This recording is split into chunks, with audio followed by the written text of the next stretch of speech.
So, um, I have been a member of Monmouth Civic Chorus since 1985, if you can believe that. And for about 15 years, I was the marketing manager for Monmouth Civic Chorus, which was a volunteer job, although it was actually as much work as a paid job. I was on the board. And, my chief qualification was that I agreed to do it. I didn't know terribly much about marketing. I tried to, take workshops, and I took a community college course and so on, and articles and webinars, and that's the way most of us manage. And, I made a lot of mistakes. And I've been out of that role for 5 or so years, and I've pondered, what mistakes did I make that could have been prevented if I had known? There's an old saying: don't blame yourself for not knowing what you didn't know until you knew it. So I distilled some of these mistakes into Sue's top 10 and thought that I would share them with you and see if this can help you or whoever it is in your course that does your marketing. Even if it is a marketing professional, they might not see this particular niche. Because our marketing is a niche within a niche within a niche. In that, classical music is a niche, choral music is a niche within that niche, and the small, generally community choruses that most of us are a niche within that niche, and it's hard. And even if you sign up for a webinar and go to a conference by a marketing professional, that marketing professional may be living in a world of professional marketing that doesn't always work for our world.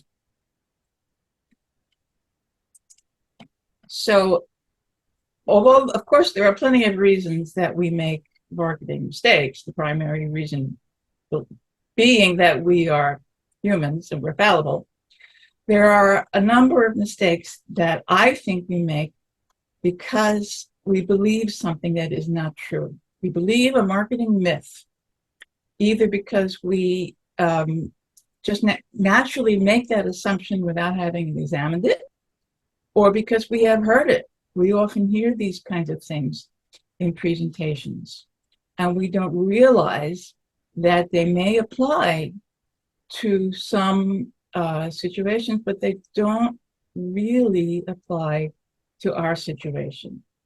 And we sometimes find that out the hard way. And so to prevent some of these marketing mistakes, to the extent that they are preventable, we can rethink these marketing myths and have our mindsets help us. Excuse me, Sue? Yep.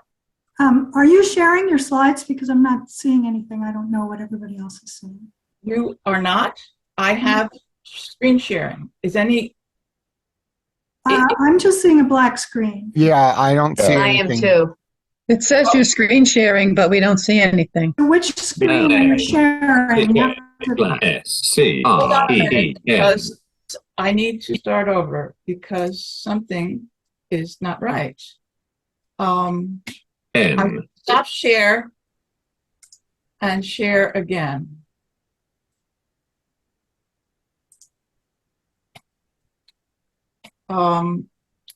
Yeah, sorry, I didn't see the messages that said that you see a black screen. All right, let me try this again.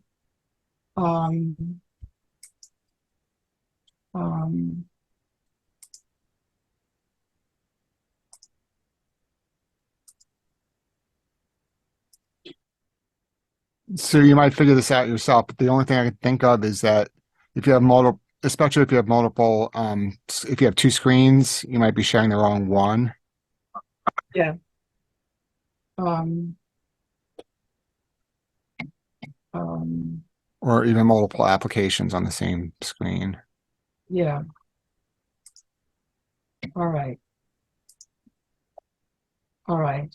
Do you see something now that says marketing myths and mistakes? Yes. Well, actually, we see that, and we see your, And a cake and various other junk. yeah, a cake, and then the PowerPoint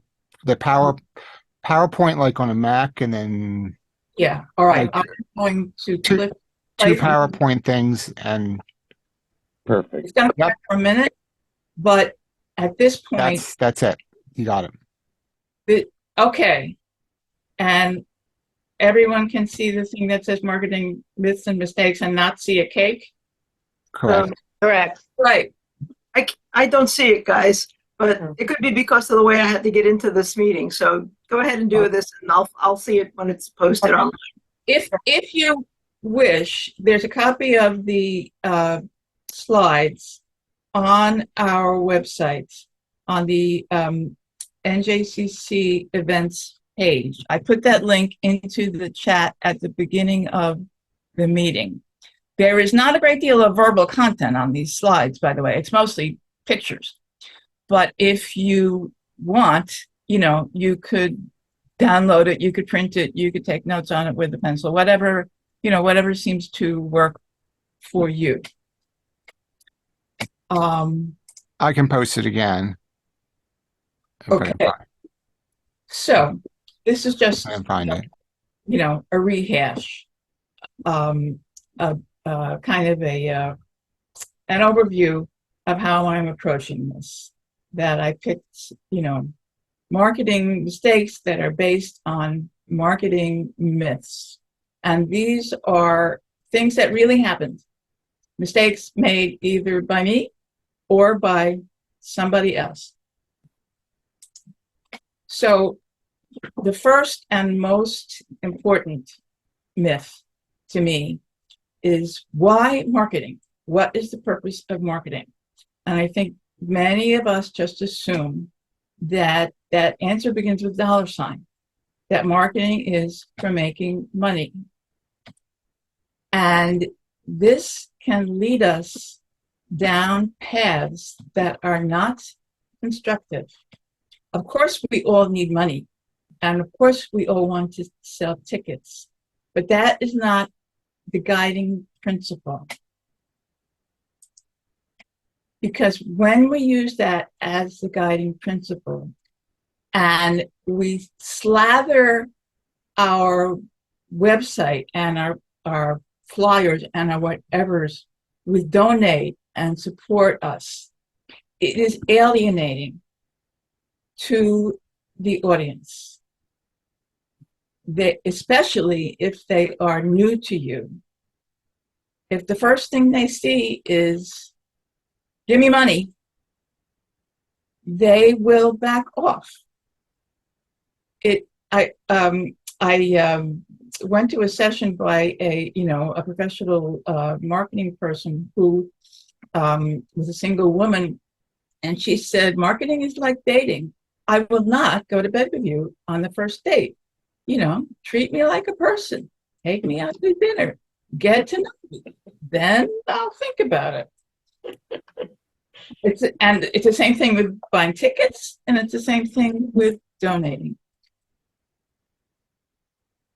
The purpose of marketing is relationships.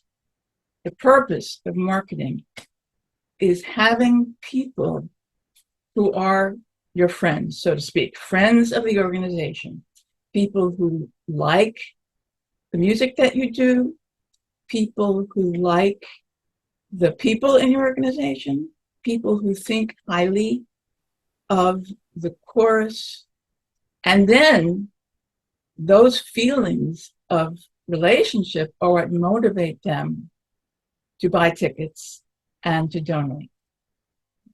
That comes later.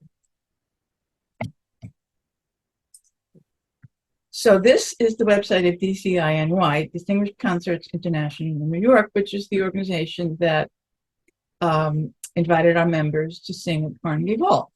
And that is what they do. They organize concerts where multiple choirs have the opportunity to sing at Carnegie Hall. But they are offering a service. They're offering a service to singers, and they are offering a service to listeners. And the singers and the listeners have to pay. But they are not leading with money. They are leading with purpose. And they are leading with relationships. And that is what you need to do in all of your marketing. How can we form a relationship? How can our chorus help you, the listener, or the potential new member, or the potential donor? How can we be people who value each other and help each other?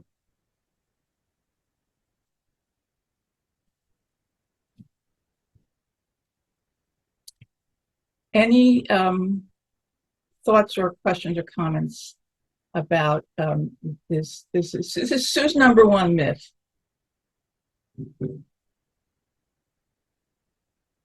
All righty. Sue's number two myth is data. Data is king. And you're going to attend a workshop, or you're going to see an article, or you're going to be in a webinar, and somebody's going to tell you, you need audience demographics. You may even be required to submit it for a grant. Usually if we're required to submit it for a grant, we don't, or else we, come up with a rough estimate. And, the people with the big money, they have big data, and they love to do fancy schmancy graphs. So here's a fancy schmancy graph that I can't remember where I got it from. And it's about, it's from the National Endowment for the Arts. Now, certainly they know what they're doing, and they have all sorts of resources to create all sorts of data. And it's a summary over a period of 6 years about the trends in the different age groups of classical music listeners, all of which are dropping, which is rather discouraging. And you may see this and throw up your hands and think, we're doomed. We can't do this. We don't know how. We don't have money to hire somebody. We know nothing about our audience. We'll never know anything about our audience. It's hopeless. Your audience is people, and you have something that the big fat cats wish they had. What you have is trust. Mark Zuckerberg and Elon Musk, they have more money than anybody in the world. What they don't have is trust, and they will never get it. You are the flip side. We don't have all the money in the world, but we have trust. Our members trust us. Our audience trusts us. If we have built our marketing on relationships and not on money. And that is how you get to know your audience. And I will tell you, our secret weapon in Mama Civic works. This is Stephanie. Now, I'm not, sharing Stephanie, but I will just tell you, Stephanie is one of those people who's a people person. She's just naturally charming. And Stephanie is also a very, very good singer, but she couldn't sing for a while. She had some health issues.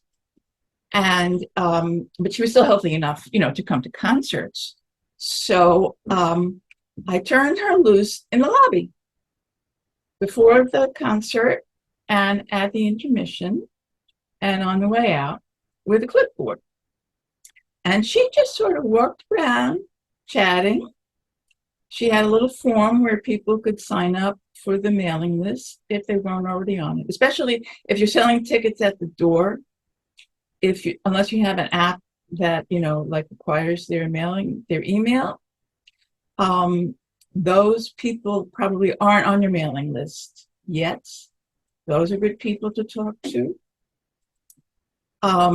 When the concert is over, you know how all your choir members swarm out into the lobby and hug and kiss their friends and their family that have come to the concert? Somebody in your choir should be getting to know those friends and family. Somebody other than that one chorus member that invited them. And somebody in your chorus should be talking to them. Now, they may not have time right then and there, but they may be on their way out to dinner. But maybe you would just say, hi, I'm Barbara. I'm the director of Caritas, or I'm the marketing manager for New Jersey Choral Society. Would it be okay if I brought you some time just to talk about what you think about the course? And just talk to them and ask them, what did you like about the concert? Is there anything that you might suggest that we might do differently? If they're not related to, or if they haven't gotten there through a chorus member, what made you come? What interests you about this course? And just make notes. You don't need, big data. And you'll start to see trends about and ask them who they are. Where do you live? What kinds of music do you like? We also find choruses who say that they don't know the age demographics of your audience. Well, have you looked? Unless you're selling 5,000 tickets, your eyeballs will tell you. You can see the gray hair. And you probably will, because, our audience is skewing older. You can get a seat of the pants demographics. If you sell student tickets, that's kind of a proxy for youth. And you can even tell, by back of the hand about your ethnic demographics in your audience. Enough to tell you that there's a basic principle, more like this. The audience that is already there is your core audience. And in order to expand your audience, you need to find more like this. Whatever that audience is, if they're people, who live in Hunterdon County, if they are people who are members of a particular religious group, if they are people who live in a senior community near you, if they weren't related to the singer in your chorus, would they still show up? Why? What is it that motivates them? They'll tell you if you listen. And you're not going to get all this in one night. And it may take several Stephanies, but you've got a Stephanie somewhere, the spouse of a member, or, the adult child of a member, something like that. You've got a Stephanie or a couple of them. And you can make them, into something that is really, really valuable for getting to know your audience, both getting to know them one-to-one so that your audience feels that they have that relationship with you, and also for extrapolating the data that you find. This is not going to be numerical data. It's going to be qualitative data, and that is better because that is what you want, to be able to frame the kinds of efforts that you do to reach more people like this. Whatever this is, it's more like this. All right, questions about,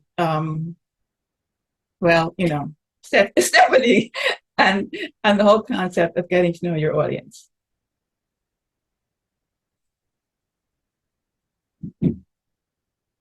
All right. Not a question, just a comment. I Yeah. think this has got me thinking, you know, maybe we should get our board members involved as well, right?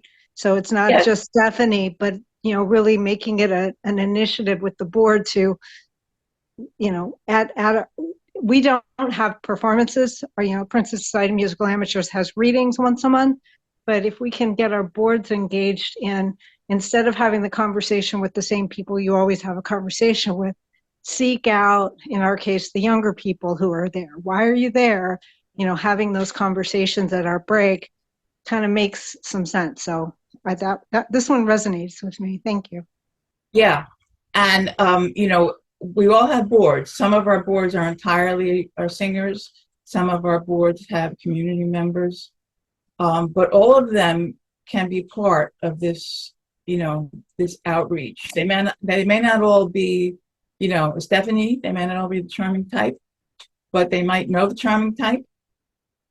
And they, you know, they can help. And also they need to be aware that this is an important role. Sometimes if your board is community members, they have no idea what they're doing there.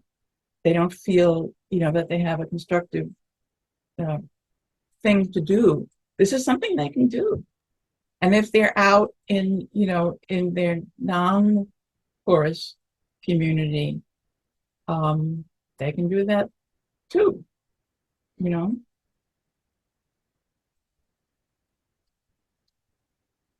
All right, so related to this is, you know, Sue's myth number 3, that, you know, we think our chorus is the best chorus in the world, and we want the whole world to come to our chorus.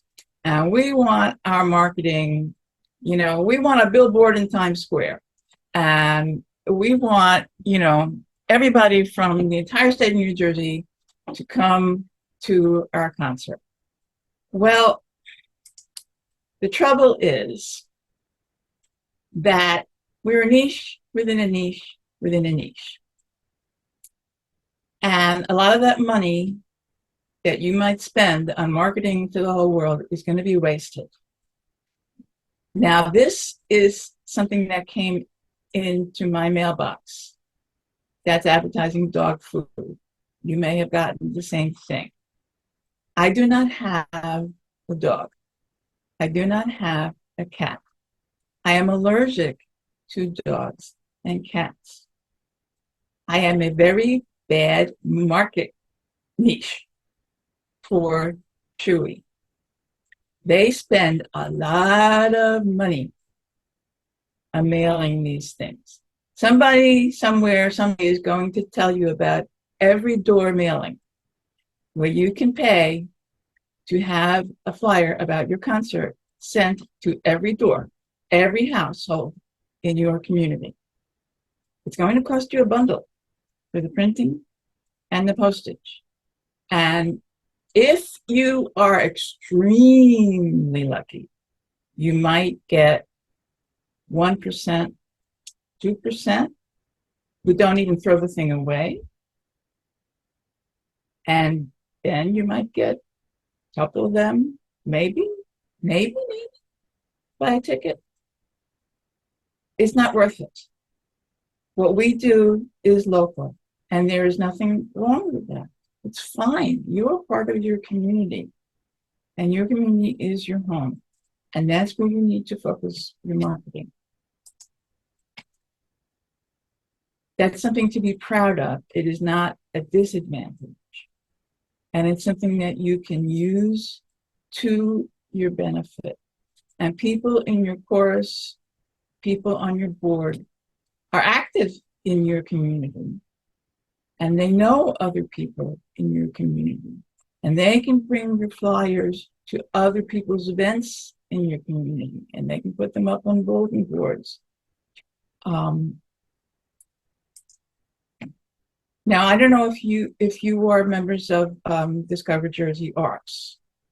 The State Council on the Arts has an affiliation with a nonprofit called Art Pride, and you have to have a membership in Art Pride. The membership fee is based on the size of your chorus. I have not kept up with, how much that is, but when you pay that, then you can participate in this marketing campaign through the New Jersey State Council on the Arts that's called Discover Jersey Arts. And you can have your events listed on the Discover Jersey Arts website. And every, month or so, they highlight some events. And you can't make them highlight yours, but at least you'll be on a list to be highlighted. And now, this is from some time ago, and I can't promise you that they're still doing this, but from time to time, they do what is called cooperative advertising. This was a full-page ad in the New York Times. A full-page ad in the New York Times costs, I don't know, $10,000, $20,000, whatever. But they got some corporate underwriting, and they sell off portions. They say we have 5 spots available. The first 5, emails we get, you get it. At the time that Monmouth Forest got this, it was $900. Now that's a lot of money. I will grant you, and I can't help you get the $900. But the one at the bottom is the ad from my chorus. And so my chorus got to be in a full-page ad in the New York Times. And at the time, they had the New York Times Northern New Jersey edition, which Northern and Central. They don't have it anymore. They didn't keep up with the multiple editions. But it put us on the map. It put us in the company of the State Theater and the professional companies that were on that ad. And it got us a lot of visibility. Now, you can't probably see it, but there was a promotion code. Use whatever code I came up with and get, buy one, get one half price or something like that. And so by using that promotion code, I knew how many tickets we sold via this ad. I don't remember how many we sold. And no, we did not get the $900 back. But everyone who saw that New York Times has now heard of Moments of the Course. Not many of them would just immediately spend money on a ticket the first time they say you to hear of it, but we're building up a recognition and we're building up this unspoken association that, oh, you must be good if you're in the New York Times. So whether this is still being offered is immaterial, but the point is that if you're going to spend money, spend it where there is an audience that is local to you and that is culturally applicable to you. People who read the New York Times are more likely to be interested in classical music than everybody who opens their mailbox, like the dog food commercial. So, questions, thoughts about what's my theme? Oh, there's no place like home. That's my theme.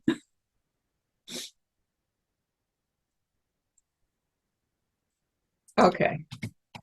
All right. Now this one, I think a lot of us are unconsciously guilty, if you can call us that.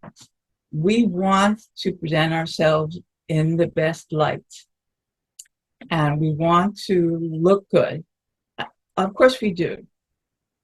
But, there was somebody in my choir a while back who would have a fit if we referred to our choir as amateur.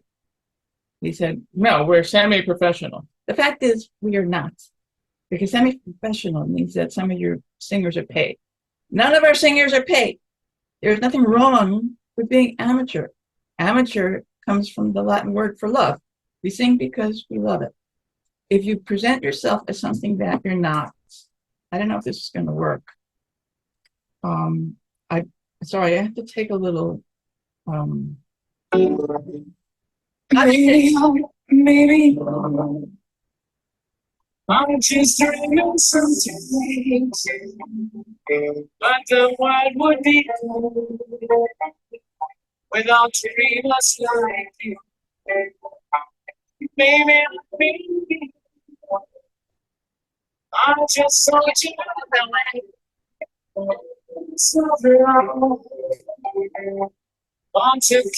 I just want to pause for a minute. Are you seeing a ballet? No, No. All right. No. you heard music. All right. I'm going to stop sharing for a minute, and then I want you to see this ballet because I'm trying to. Jeez. We don't have to see all of it, but this is from the Bolshoi Ballet.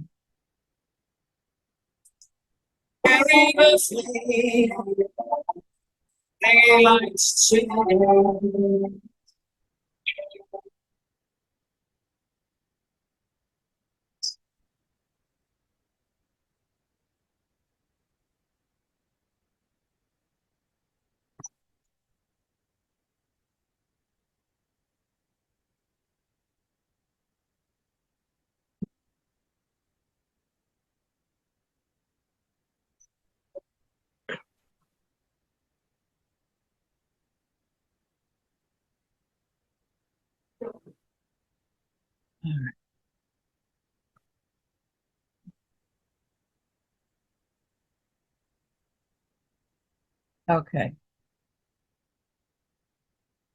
Okay, now do you see the PowerPoint that says myth number 4 and mistake number 4? No. No, Black screen. black screen. All right, let's try that again.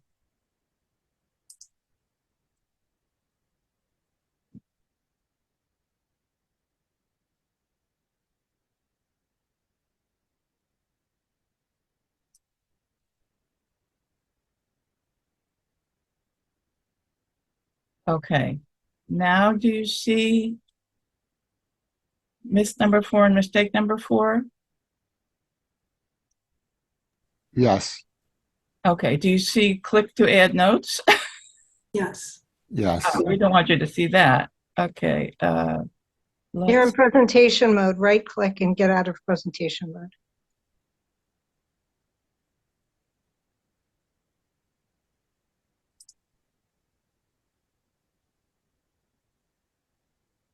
now we have black screen. Okay, now, whoops, there we go.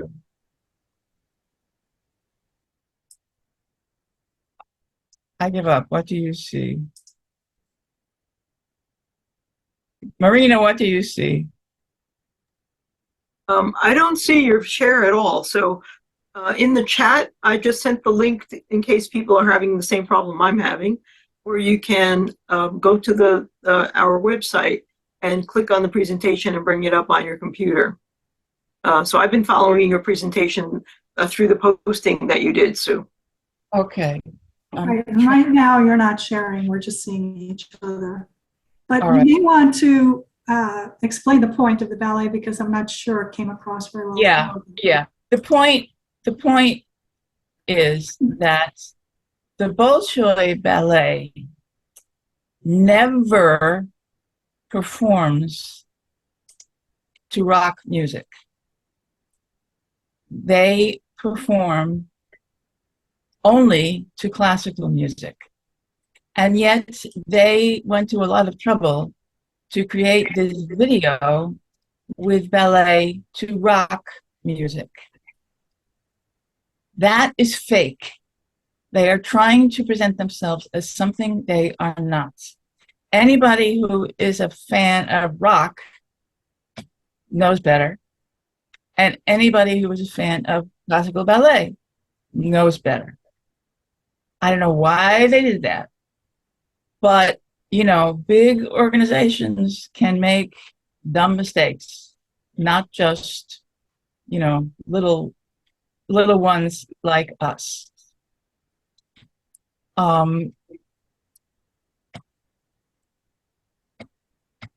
Obviously trying to appeal to a different demographic. Yeah, that's not the way to go about it. Authenticity is the way to go about it.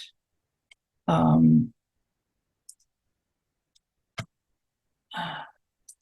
right, I may never be able to make this Zoom thing work.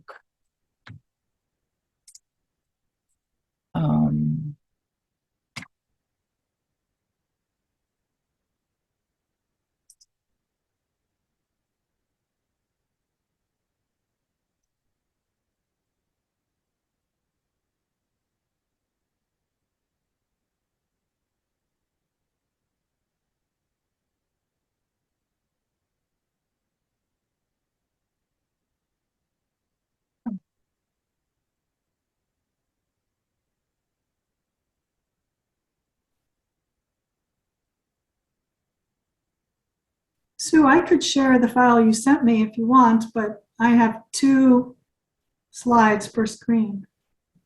Yeah. Okay, there you go. All right. Okay, now I'm going to try. Do you see, well, what do you see at this moment?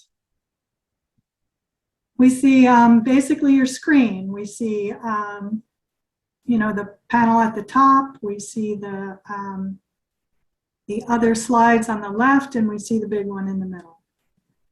All right, so PowerPoint in edit mode. yeah. Well, I mean, not the play from current slide. I think you were right there. Just hit that button. Yeah, for the moment, I'm just going to Okay. use this because I want to be able to click that link. So the lesson here is authenticity. We are who we are. Whatever it is that is you, whatever your choir does and does well and likes to do, that is how you present yourself. Now this, I hope,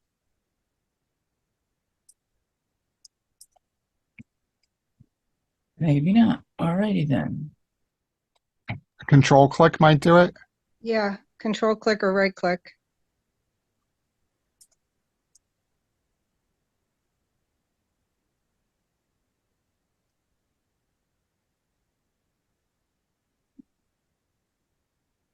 There's also, I'm sorry to There give you, was also open yeah, link. open hyperlink. Yeah, open hyperlink. Do that. Go back to that hyperlink thing again. Right click. All right. Do you Nope. see something that says Cantori? Yeah. Good. All right. So Cantori. No, we see No, your no, no. We're slide. seeing the slide. Can Now you you right, need to click? share your browser. All right. Sorry, people. A technical genius I am not. All right. So Cantori, New York is a chamber choir in New York that my husband sang with, and I occasionally sang with them. The former conductor of Monmouth Civic Chorus is their conductor. And their mission is presenting new and neglected choral music. Now, some people like that, some people don't. Fine and dandy. They post.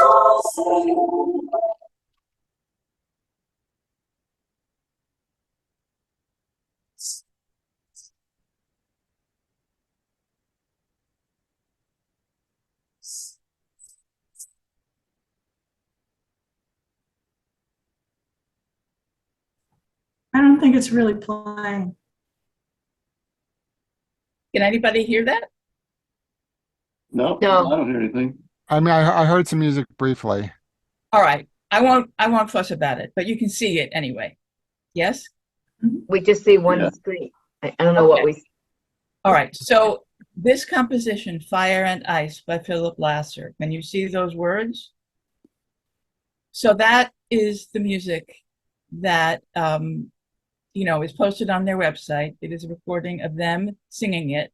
This is a living composer who is a colleague of the director. So anyone who comes to the website can hear them, can listen for themselves, can understand what this choir does, and decide for themselves. Do I like it? Do I not like it? Do I want to hear more? Do I not want to hear more? What they are presenting is authenticity, and that is what you should be presenting. All right. Let me try to get back to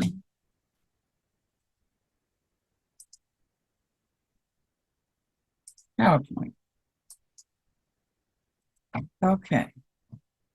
Play from current slide.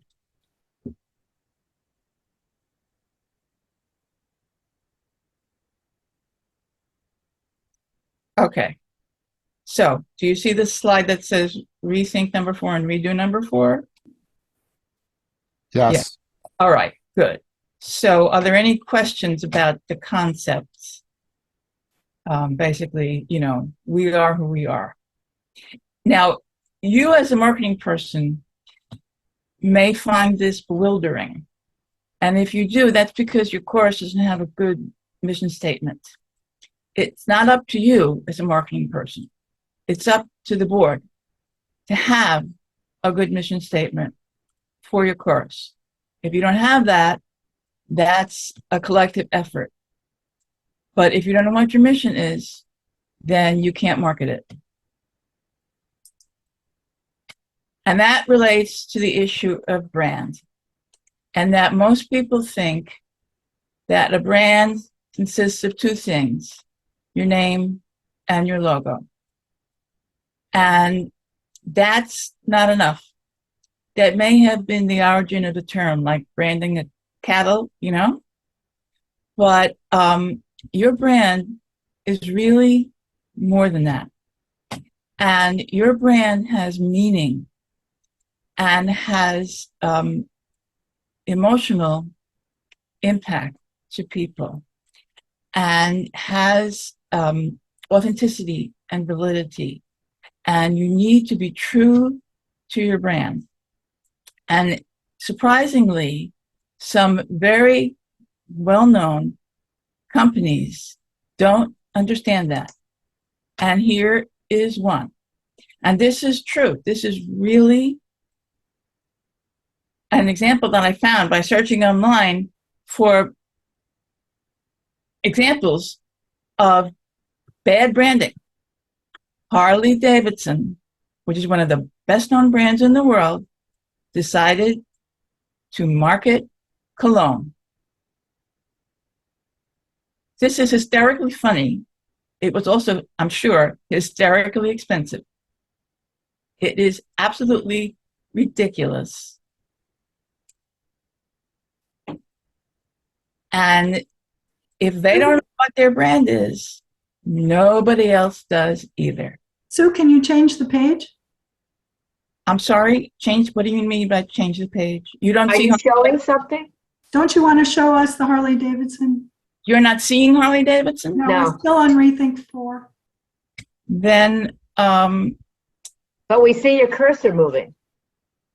but you don't see Harley Davidson. All right, I need to somehow figure out why.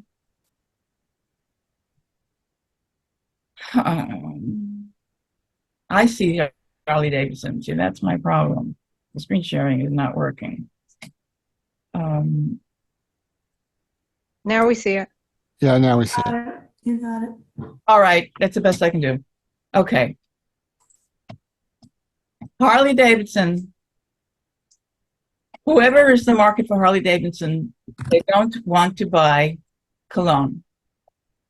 Or if they do, they certainly don't want to buy Harley Davidson cologne. And the market for cologne is not who wants Harley Davidson. They don't know, or they didn't know what their brand is. Your brand is your promise, what you promise to bring people. And you need to figure that out. And again, that's not on the shoulders of the marketing person. That's a collective effort for the people in charge of your chorus. What is it? Maybe you are delivering lots of fun and feelings of, enjoyment and laughter and friendship and community.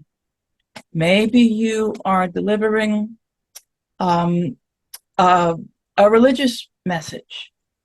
Maybe you are delivering a cultural message about a certain culture and the music of that culture. Maybe you are delivering artistic quality. Whatever it is, it's fine, as long as you know what it is.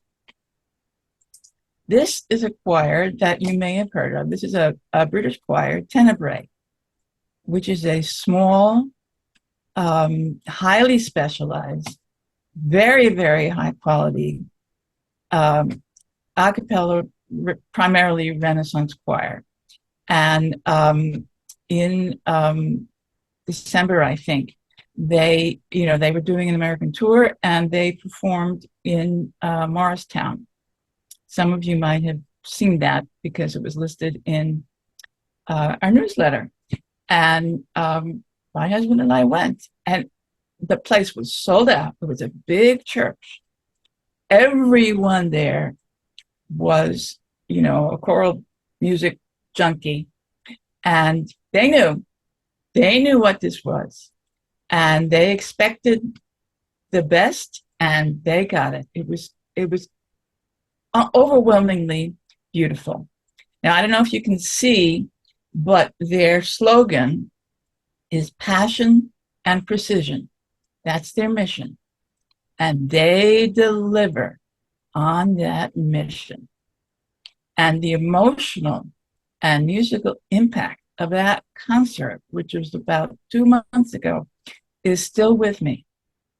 And if I get the chance to hear Tenebrae again, I will go again, because they brought something of value to me and to everyone in that audience. They know what their brand is, and they are true to their brand.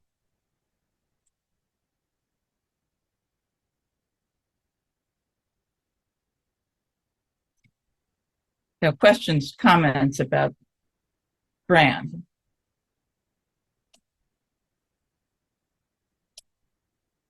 Okay. All right. My next myth is to tell them everything. There's so much information about your concert that you want people to know. And you're just overflowing with things that you want to tell them. I know, I've been there. Here's an example. Can you see a poster that says Mom Civic Chorus on it? Yes, Yeah. with Okay. a lot of text. So this is a poster. Now, I paid somebody to do the artwork, but the content of the poster came from me. I will admit it. There is everything but the kitchen sink on this poster. I've got the soloists, and I've got not only the names of the pieces, but some description of the pieces. I've got some, miniature bios of the soloists. I've got at the bottom a promotion for something else that we were doing, in the same time period, and I didn't want to spend money on a separate poster. So Instead, what I got is overload. It's overkill. That's not what a poster is for. A poster is something where you walk by and it catches your eye, and you have enough information that you can go somewhere else and find out more. This was shooting myself in the foot. TMI, too much information. How long ago was it that you did that? This was 2006, actually. So that's a considerable period of time that's passed. Well, yes. Have I gotten any smarter? Who knows?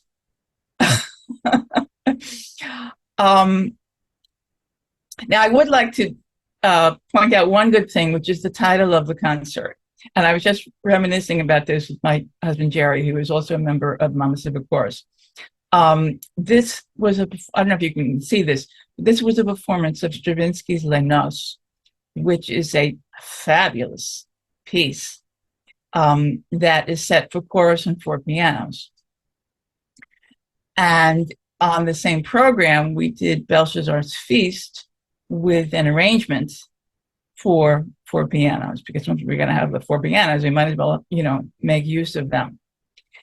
And I had a little argument with our director at the time, because he thought the concert doesn't need a title, just put Stravinsky's Les Noces and, Walton Belshazzar's Feast. To which I said, Mark, nobody outside of this chorus ever heard of either one of those pieces. We're giving it a title. And that was there was a movie at the time, 4 Weddings and a Funeral. So my husband came up with the title 4 Pianos and a Wedding. That happens to be a very good title, because that is a title that gets people's interest and conveys something about the music and the program, even if they never heard of Stravinsky or Walton. But the poster itself is not an effective way to deliver that message. All this other stuff is worthwhile information, but it goes somewhere else. Here is an example from Princeton from Musica from just, last month, not done by me. This is a good poster. It tells you in as few words as possible. You can see immediately from the image and from the title, what this is. You know enough to know where it is, when it is, how to get more information. This thing in the middle is a QR code. Now, you don't necessarily have to use a QR code, but it's actually an attractive QR code. There's a photo of the soloist, enough that you see a face that looks like a nice face. Whether you heard of those individuals, is another story. And, there's a website and a phone number. This conveys the message. All that other stuff, we'll find another way to get that message out. Less is more, particularly for something that's going to be put up on a bulletin board. I would say the same is true for digital advertising as well, and digital posters. Even more so, it's give them a link where they can click through to go get the other details, but it really needs to be eye-catching and convey the basic information. So I give you a pass for 2006, because digital advertising wasn't a thing then, but I think taking that lesson to print also makes sense. I think that is a very good point. I passed the torch for the marketing job before we got into the world of digital advertising, which is a good thing because I don't know a blessed thing about it. But that is a very good, that's what our current person is doing. And that is a very good lesson to take to heart. Now, the flip side of that, in a way, is just the facts. That if you just, give them the raw data, the raw information, date, time, place, title of music, that will suffice. And I will have a music choir example in a minute. But I have another interesting example from a major brand that ought to know better. And this is actually a package that I had in my house. Now, this is not bad. It is correct. It is accurate. It is informative. It is factual. But it is not marketing. Marketing is to sell the sizzle. What is it that the customer feels? What does the customer need? What does the customer want? Why does the customer want to buy that package of acetaminophen? This is why. Pain. You will alleviate my pain. It's the same product. And there's a saying in marketing called the stone in the shoe, that somehow, somewhere, your customer has a pain. Now, it may not be, a headache that you take acetaminophen for, but something is missing in that person's life. Maybe it's a feeling of joy. Maybe it's a feeling of spiritual uplifting. Maybe it's a feeling of, aesthetic appreciation. Maybe it's a feeling of community. That's something that you offer them. And that's the stone in the shoe. That's the pain that you can relieve.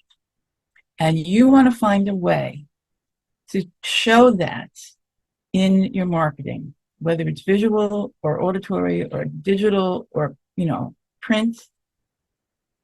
That's what your marketing is for. It's not, if we sing it, they will come. And that's related to the concept of what is music. Our first instinct is to say music is sound. Some people say music is organized sound. You could go looking around for definitions of music. Music is more than sound. It's like if a tree fell in the forest, would anyone, with no one there to hear it, would it still make noise? It might make noise, but it wouldn't make music, because music doesn't exist without people. And people react emotionally to music. Otherwise, they would never bother with it. This is an actual flyer that was done for Monmouth Civic Chorus before I was the volunteer. This was done by a different volunteer she now moved out of state, so she won't be miffed that I'm putting this up there. And now, if you have ever done the Rachmaninoff all-night vigil, or also known as Rachmaninoff Vespers, it's one of the most beautiful pieces that has ever been created in the history of the world. And I gave this flyer to a friend of mine, and she said, "Oh, Sue, are you really going to be singing all night?" She didn't know what it was. She had no motivation to come. There is no emotional impact. This is just, if we sing it, they will come. And the director of marketing at that time was pretty annoyed with me.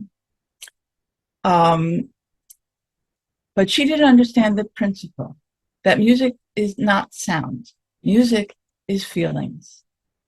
People care because of how they feel. People come to your concert because of the way they feel when they hear you sing. And I live in Monmouth County, and not too far from me is a Russian enclave, a community of Russian expats. And my husband and I went down there one day on a Sunday, and we asked for permission, but we spoke to people coming out of church, and some of them didn't even speak English. But we doctored that flyer that the previous person had done, and we put two things on it. We put this image of a Russian icon, and we put, I don't know if you can see this, but we put these words: an hour of beautiful Russian choral music.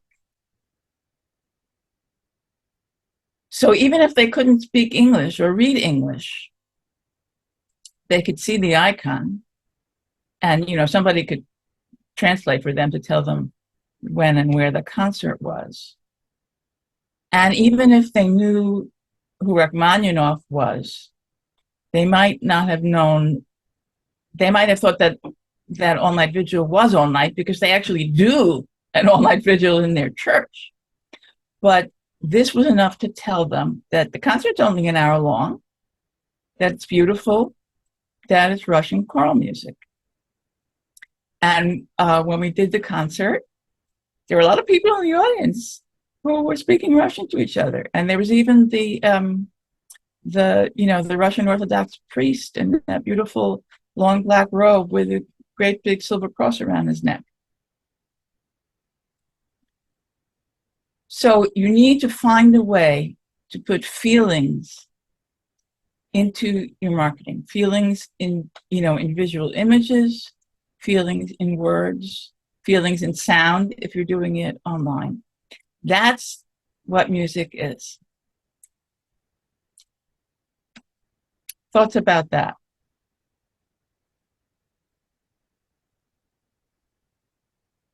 Okay. My next myth is about money. And this is something that is so subtle and so unconscious that we don't even think about it when we are setting the price of our tickets. We think that the price of our tickets should be based on how much it costs us to produce the concert. Wrong, wrong, wrong, wrong, wrong. Just ask the airlines.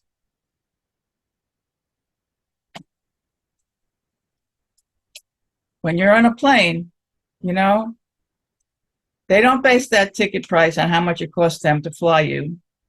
They base that ticket price on market data. Now, this is an example of a ticket sales report from a concert. This may have been real at one point. I've forgotten already if this is real or not. If you are not getting this type of ticket report, you should. Now, this is not created by the marketing department. This should be created by somebody else in your chorus. If you have different seating levels with different prices, you ought to be able to see this afterwards and analyze how many tickets were sold and how much money you made, per concert. Now, in this example, when you look at it, you see that the largest number of seats that were sold by a long shot was regular seating. And you might conclude that, regular seating is really popular. We should increase the price and charge $35 instead, so we will get more money. That is a fallacy. And I learned that from taking a community college course in nonprofit marketing. It's a fallacy because it's based on the principle that price equals cost for what it costs you, that the price is there for the benefit of you. No, the price is the value to the customer. That's an entirely different thing. And what you need to go beyond that ticket sales analysis is capacity. How many seats are there, and what percent of that capacity was sold? Now, of course, a lot depends on the size of the theater. In this example, the theater seats 1,000. Now, the senior and student discount, there is no limit on the capacity. And the premium seating was a limited seating area that, only had a capacity of 130. The regular seating area had a capacity of 870. We only sold 26% of capacity in regular seating.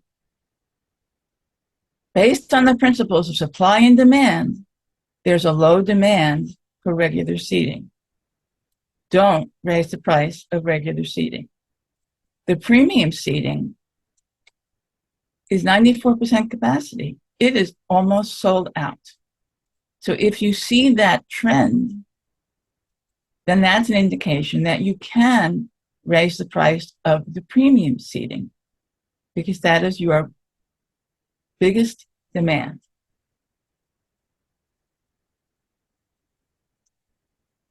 Now, we certainly didn't sell out the theater. We sold 390 tickets in a 1,000-seat theater. But we sold out this one little hunk.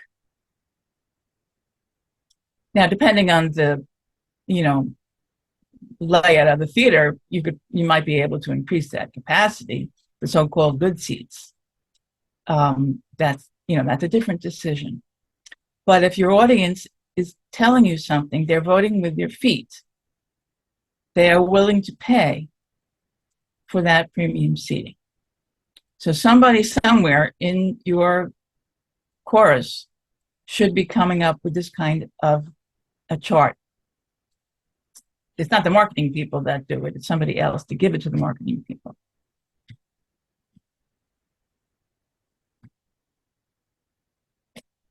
Has anybody actually tried this?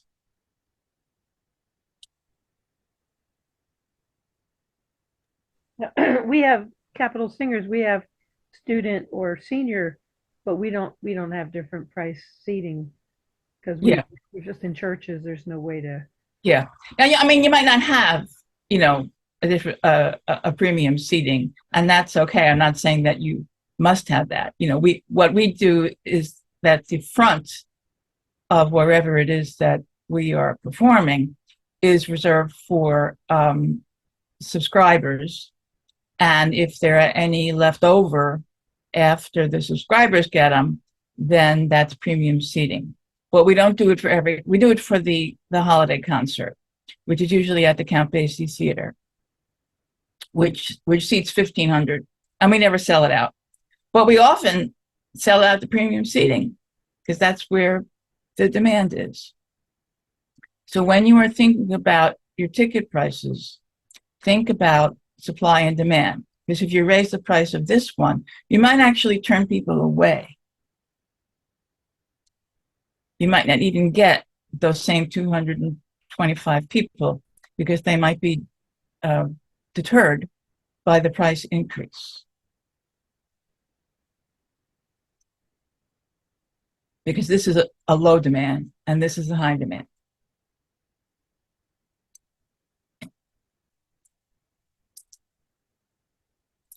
Okay, and for my last myth, and sooner or later, somebody on your board or, somebody in your chorus is going to say, marketing is expensive. Now, marketing is expensive, I grant you that. But marketing is too expensive? Well, that all depends. What do you mean by too expensive? How much of your budget is devoted to marketing? This is an imaginary budget. And I don't know if you have a budget that looks like this, but this is not a bad structure to have for your expense budget for the year, where you have each concert any, gigs that you do, where you do a little small ensemble doing Christmas caroling or whatever. And then, and admin being things that just, your insurance and your phone and credit cards and whatever, those fixed expenses. And this column is where you need to be looking, your percent of total. Now, the professional services, as we call it in my chorus, that's the musicians, the director, the accompanist, the orchestra, any kind of guest soloists. And that is the overwhelming majority of the expense. And that is entirely appropriate. That is exactly what we are supposed to be doing. But the marketing is only 8% of annual budget. And that is not enough. That is not enough to make this work, because the marketing supports this. Without marketing, nobody's going to come.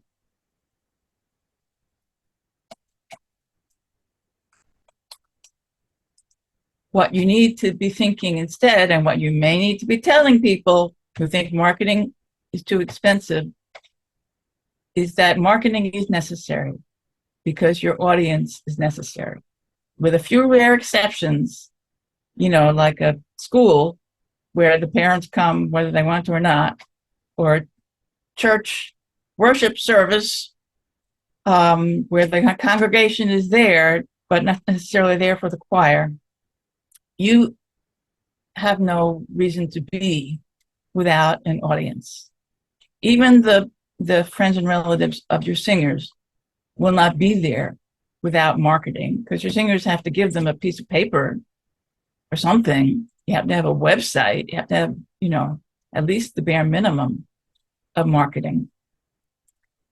What you need is to get your marketing up as a percent of budget. Definitely 10%, preferably 15%.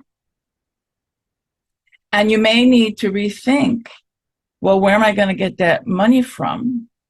These fixed expenses you probably can't do anything about.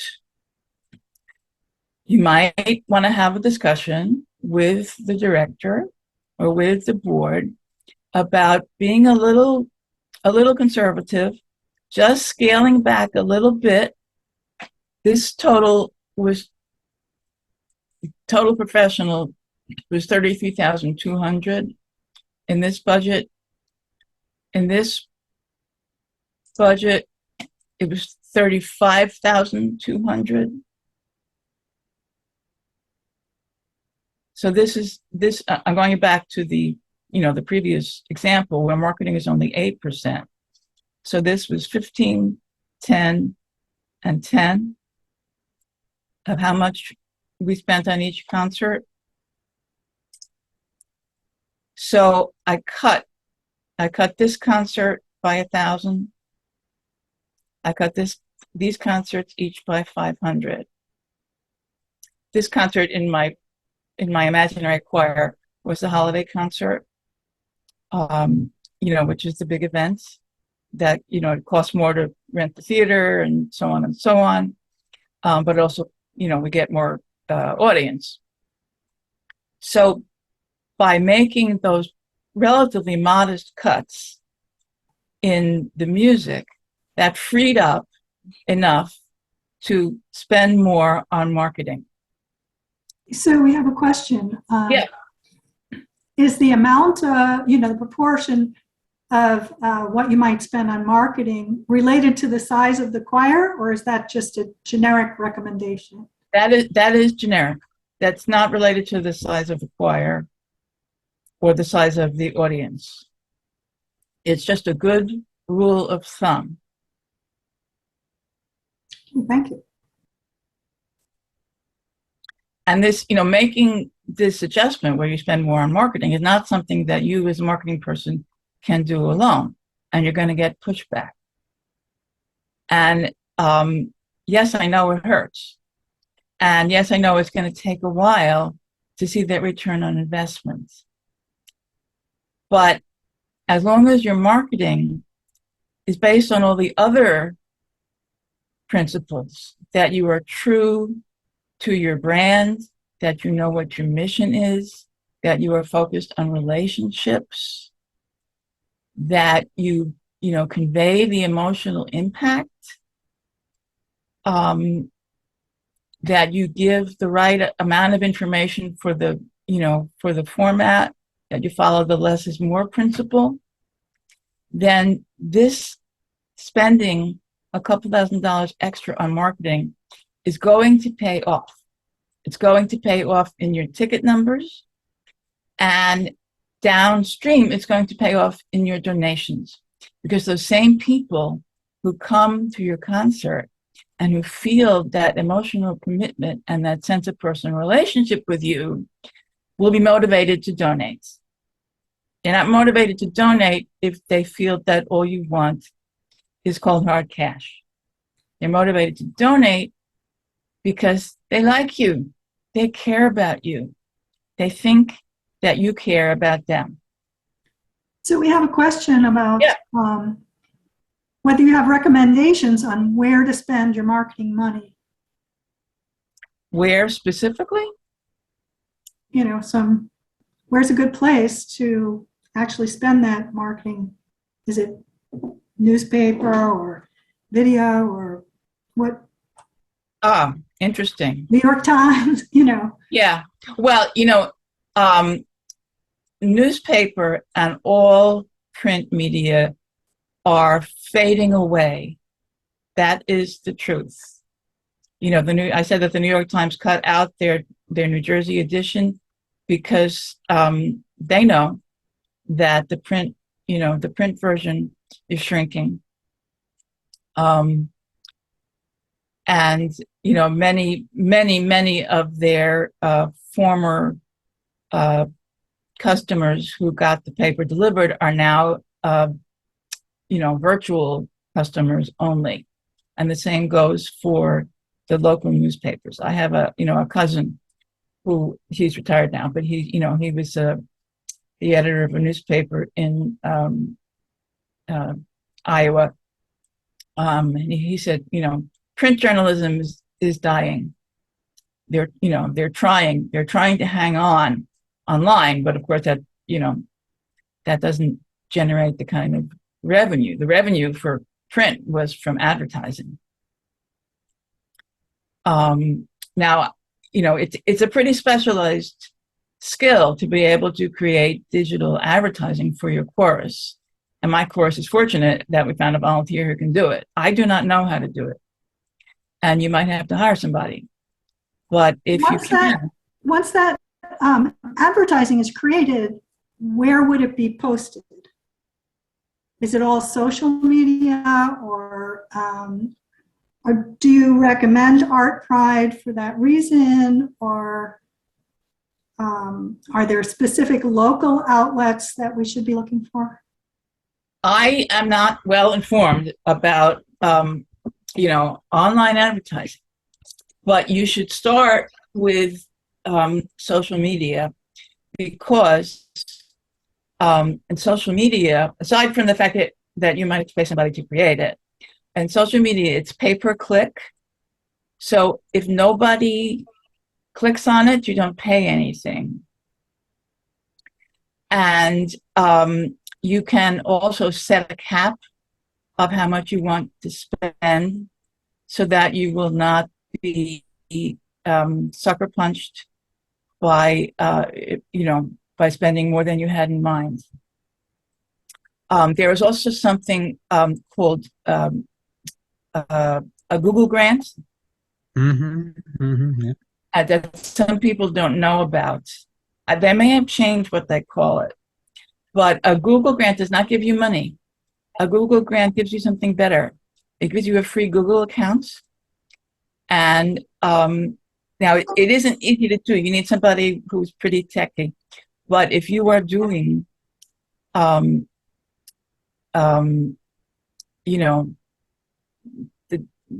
St. John Passion, which Principal Music is going to be doing in the spring, you can set your Google account that anyone who searches for St. John Passion in New Jersey goes to you, unless you're outbid. Now, your account is free. Somebody who pays can outbid you. But in our specialized kind of niche within a niche within a niche, that's not very likely to happen. If you put, because you set your keywords, the search terms that somebody would be using to find you. If you set your search term, for music or for Bach, you could be outbid. But also with Google, you set a limit on, it's how much they will allow you to spend, because it's funny money. You don't spend any money. I'm not sure if I'm explaining this very clearly, but if you haven't looked into it, look into, it's called AdWords. A nonprofit can get a free Google AdWords account. I mean, there are some limits on it, but it's something that's very useful. And paid ads on social media are very useful, and you can control how much you spend. One more question, if you're okay. You said your board typically comes up with a mission statement, but for marketers, what makes a good mission statement? What makes a good mission statement? That it is short and to the point, and immediately understandable to somebody who knows nothing about your course. And it's authentic.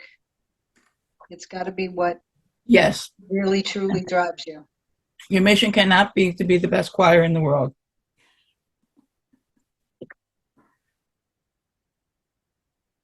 Yeah, I think if your mission statement is clear and it really suits you, if it is authentic, then I think your marketing flows from that pretty easily. Mm-hmm. Mm-hmm. Completely agree. Hope that answers your question, Kevin. Now, has anyone tried like we've done that a few times. It's relatively inexpensive, where you do like a Facebook ad, Mm-hmm. and you can tell it, I only want people in Mercer and Burlington County that are interested in classical music, for instance, or choral music. You can kind of target things so that you're not advertising to somebody in Cape May that rides motorcycles. You know what I mean? Because like you said, you want to target your audience, otherwise you're wasting your time and annoying people. Yep, exactly. And it's important for your choir to have a Facebook account, and it's important to have somebody who keeps it active, who is on there several times a week. You don't have to publish a book, just some kind of short post, and it should not be only about you and your choir. You should be sharing things about music in general to keep people's interest. We had a Facebook workshop quite some time ago, but find somebody in your choir who likes to do Facebook and would be willing to give it 5 minutes a day, or half an hour 3 times a week or something like that, to keep it up, to keep interest going. And then find somebody who knows how, who would be able to create Facebook ads. And every concert should have a Facebook event, not just a post that says something about it, but an event, what Facebook calls an event.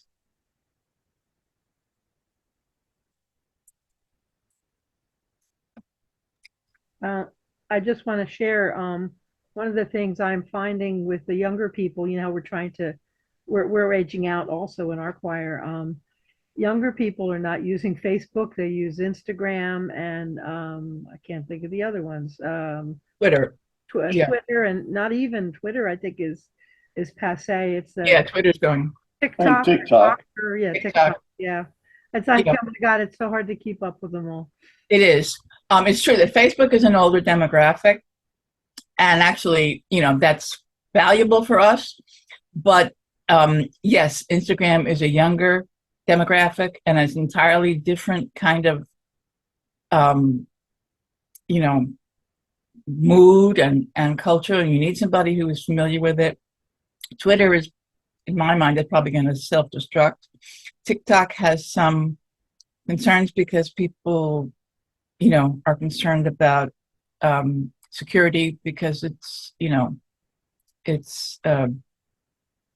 under the thumb, shall we say, of communist China. And I'm not well versed in it. But if you can find somebody who is, that's where you want to be paying attention.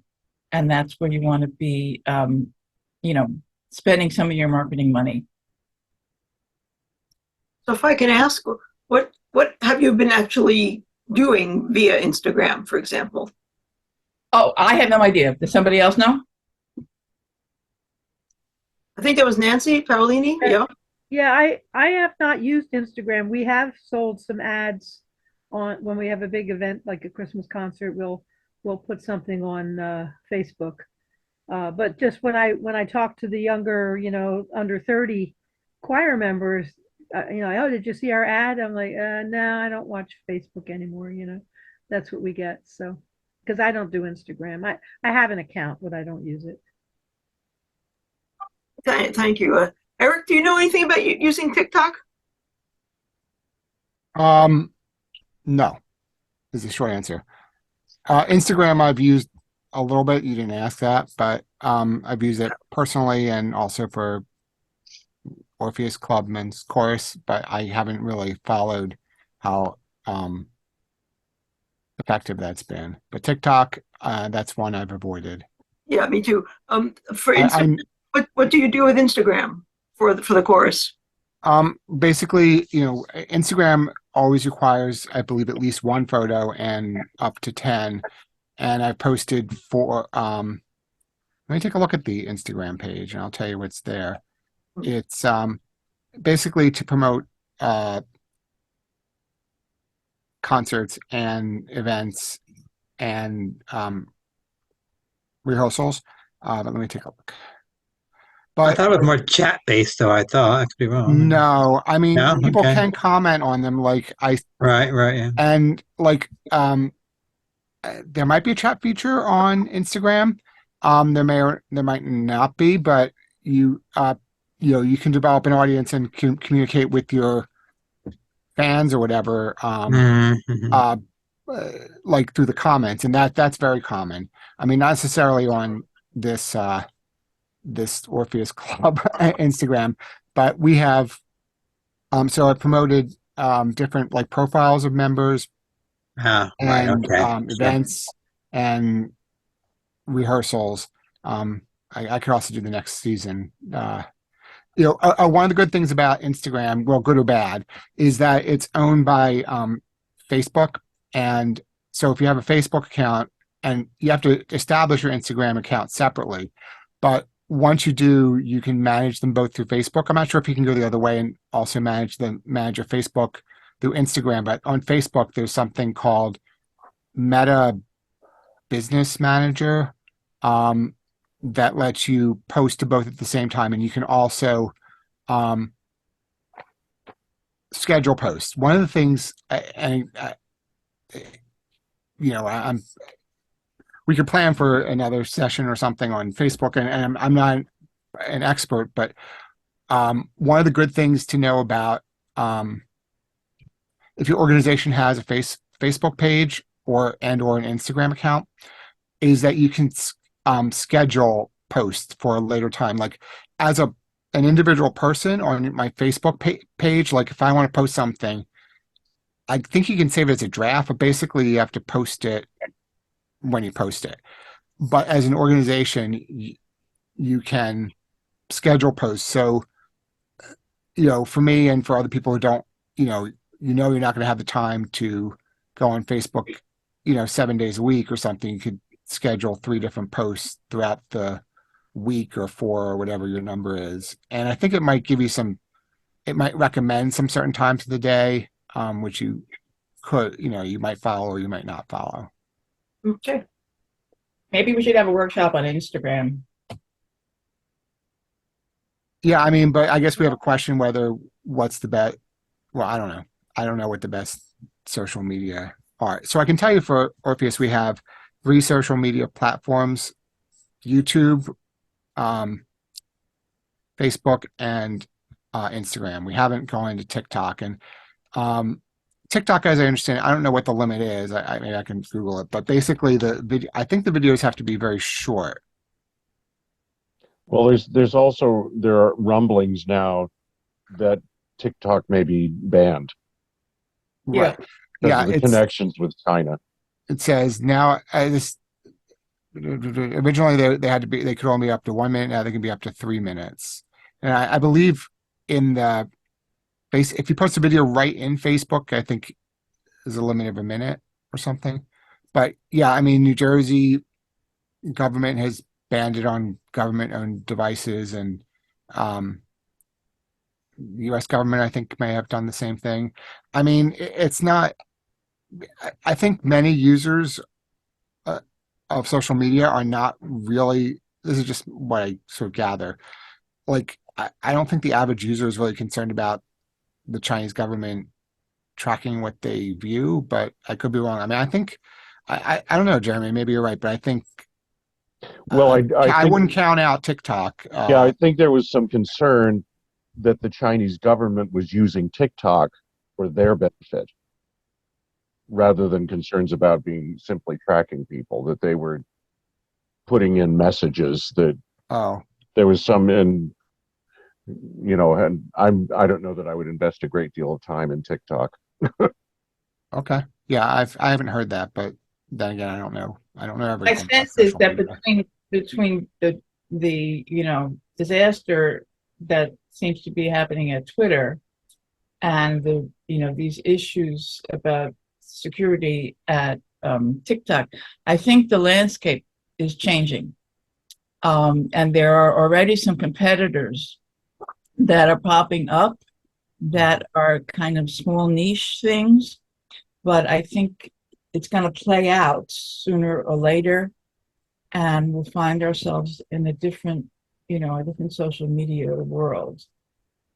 It does seem that Facebook and Instagram, at least, are stable, and although I wouldn't call them risk-free, they don't have the kinds of big issues that Twitter and TikTok seem to have.